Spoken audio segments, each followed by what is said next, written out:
মরুভূমিতে বেড়ে ওঠা এক দুরন্ত কিশোর আব্দুল কাদের বাস করত ইরাকের জিলান শহরে।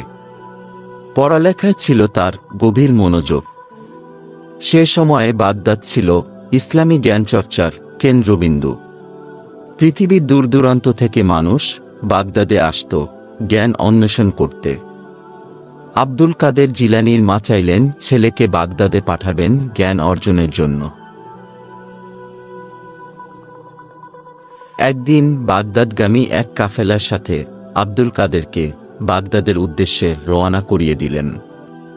যাবার আগে 40টি স্বর্ণমুদ্রা জামার আস্তিনের ভেতর একটি পকেট সেলাই করে তাতে দিয়ে বললেন, এগুলো প্রয়োজনে খরচ করো। বিদায়বেলা আদরের পুত্রকে উপদেশ দিলেন, বাবা, কখনো মিথ্যা বলো না। মায়ের কাছ থেকে বিদায় নিয়ে আব্দুল কাদের কাফেলার সাথে রওনা হল বাগদাদের উদ্দেশ্যে। পথ চলতে চলতে হঠাৎ তাদের কাফেলায় ডাকাত আক্রমণ করল। চারদিকে চিৎকার, হৈ হৈ, রই রই আওয়াজ। সবার মালামাল লুণ্ঠন করল ডাকাতরা। এরপর ডাকাত সর্দার এলো ছোট্ট বালক আব্দুল কাদের জিলানীর কাছে। ডাকাত সর্দার জিজ্ঞেস করল, হে বালক, তোমার কাছে কিছু আছে? আব্দুল কাদের জিলানীর মনে পড়ে গেল মায়ের উপদেশ, বাবা, কখনো মিথ্যা বলো না। আব্দুল কাদের জিলানী ডাকাত সর্দারকে বলল, আমার কাছে 40টি স্বর্ণমুদ্রা আছে। ডাকাত সর্দার বলল, হে বালক, আমার সাথে ঠাট্টা করছো তুমি? আব্দুল কাদের জিলানী বলল, ঠাট্টা করছি না, এই দেখুন স্বর্ণমুদ্রা। এই বলে আব্দুল কাদের তার আস্তিনের ভেতর থেকে স্বর্ণমুদ্রাগুলো বের করে ডাকাতকে দিল।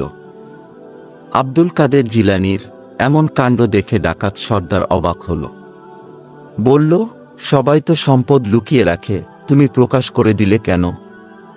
জবাবে আব্দুল কাদের জিলানী বলল, আমার মা বলেছেন আমি যেন কখনো মিথ্যা কথা না বলি, তাই আপনি যখন জানতে চেয়েছেন তখন মিথ্যা কথা বলিনি। আব্দুল কাদের জিলানীর সততা দেখে ডাকাত সর্দারের বিবেক কেঁপে উঠল। একটি ছোট্ট শিশুর সততা দেখে নিজে লজ্জিত হল, নিজের ভুল বুঝতে পারল।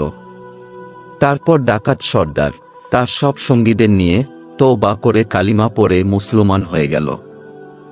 এভাবেই একটি ছোট্ট শিশুর সততার উসিলায় একদল ডাকাতের জীবন হেদায়েতের আলোতে আলোকিত হল।